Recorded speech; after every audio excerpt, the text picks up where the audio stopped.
Jimmy Corsetti and myself recently did a hangout on his channel, Bright Insight. Now, we talked for about 2 hours, and one of the things that we discussed was the Flint Dibble debate with Graham Hancock on the Joe Rogan Experience, and the reaction that I've received from the archaeological community since calling out Flint on the falsehoods that he put out to millions of people. Now, I know a lot of people don't like to watch 2 hours of two people just talking back and forth, making jokes and laughing to get the little tidbits of real info in between that we would normally edit out and do what I'm doing right here. Here's about 10 minutes of me and Jimmy talking with all the little BS stuff edited out. Hi, my name's Dan and welcome to DeDunking.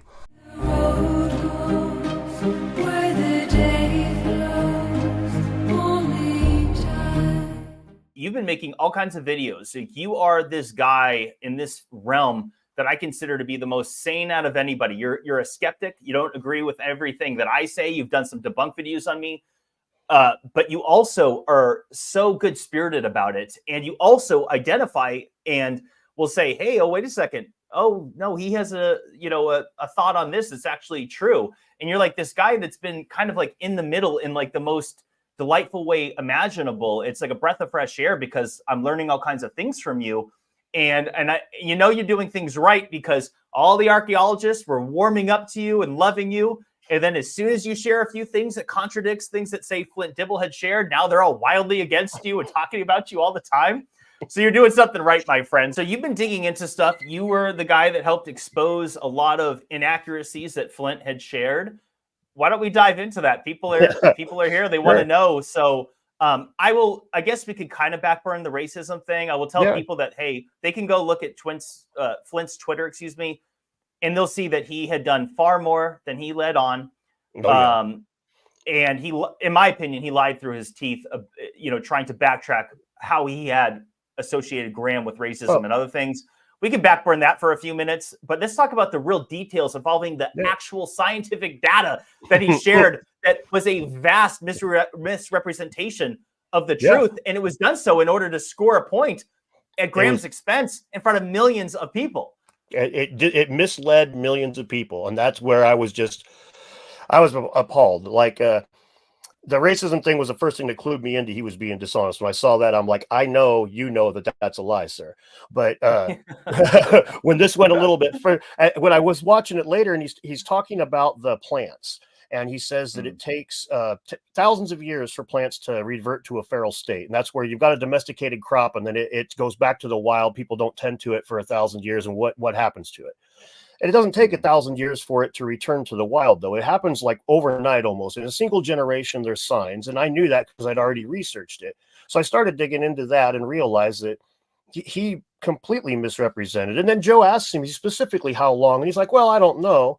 And it's like, well, you shouldn't be saying that it's thousands of years then, because that's not thousands of years. Just say that you don't know and put a pin in it. But you couldn't do that and sew this shut. In his mind, he was just making this watertight case in his debate and making sure Joe saw a hole in it. Well, what about the plants reverting to a feral state? Oh, nope, that can't be. Shut that down right away. And he did it just almost off a knee-jerk reaction. It wasn't like that clued me in there that he was really willing to bend the truth on a scientific level, as well as not just protecting his own personal stuff in regards to the racism thing. Yeah. Well, let's talk about the ice core samples, because I think that was a profound example of a misrepresentation of the data. For example, he had stated definitively that, hey, look, here's this graph. There has been no metallurgy found in the ice core samples from the Ice Age. This would have been evidence of lost civilization. It doesn't exist. Therefore, Graham Hancock debunked. But you did some digging and you contacted a legitimate scientist who studies ice core samples personally. And why don't you share with us what that revealed? Because not everyone here has been following the Twitter and they're not familiar with your work. And I will tell people, as soon as they get a chance, hit subscribe on Dan's channel. It is a goldmine of awesome info. Well, thank you. The ice cores, Flint was very same kind of thing. He was very overarching and overreaching even in his statement that we can say beyond a shadow of a doubt that there was no large scale metallurgy in the Ice Age. And then he shows the graph that is from a paper that goes back to 1100 BC. So it's like 3,000 years of Hancock's 12,000 minimum. So it's right off the bat, it's like, okay, man, that's just kind of, this is a little sleight of hand here. Hope nobody looks at this graph. Carry on. And the reality of it is, when it comes to metallurgy in the Ice Age, they do go with lead, which is what he talked about, and they do absolutely look for that on a general sense. But there's a lot of reasons that lead can be kicked up. If there's lower there's lower sea levels due to higher glaciation levels, that will cause more dust, and that will put more lead into the ice cores. And that's the same lead. If you go dig in the ground in the Sahara and you kick up a bunch of dust, or if the wind blows real hard in the Sahara and kicks up a bunch of dust, it creates the same isotopic signature in the ice when it gets deposited there. So it's very difficult for them to differentiate between whether or not it's low-tech metallurgy. Now, modern stuff, obviously, there's all kinds of isotopes that you just don't find in nature.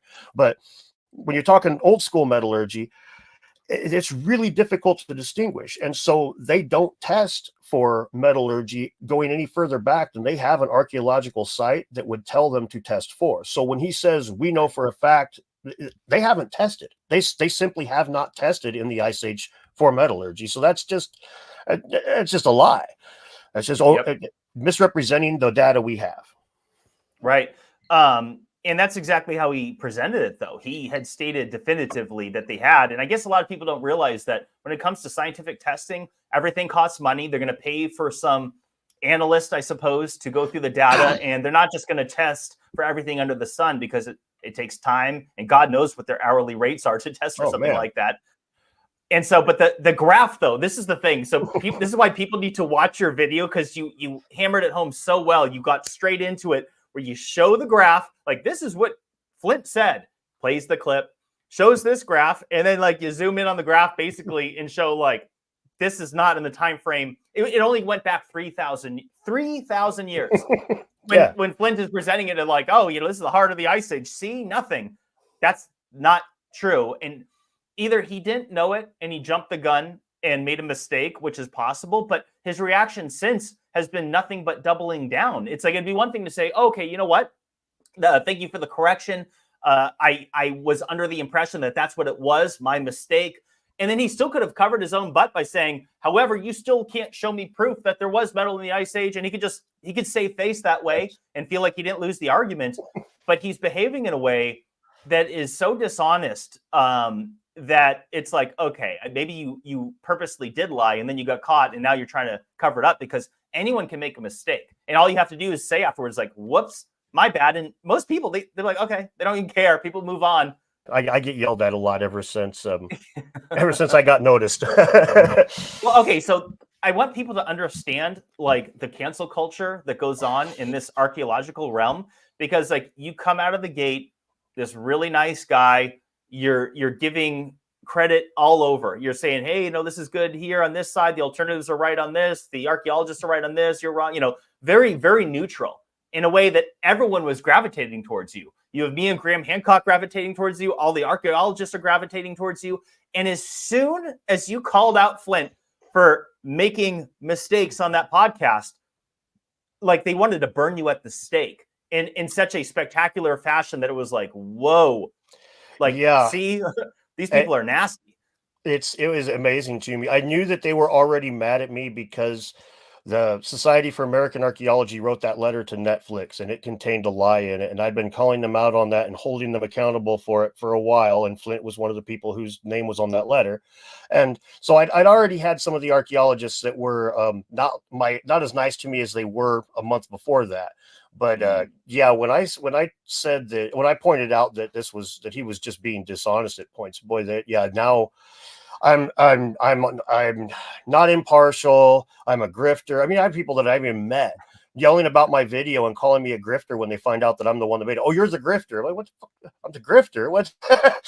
My very first shout out was if Milo Rossi's Mini Minuteman's last Ancient Apocalypse debunking video. That beginning of that, he calls me basically the one good Graham Hancock fan.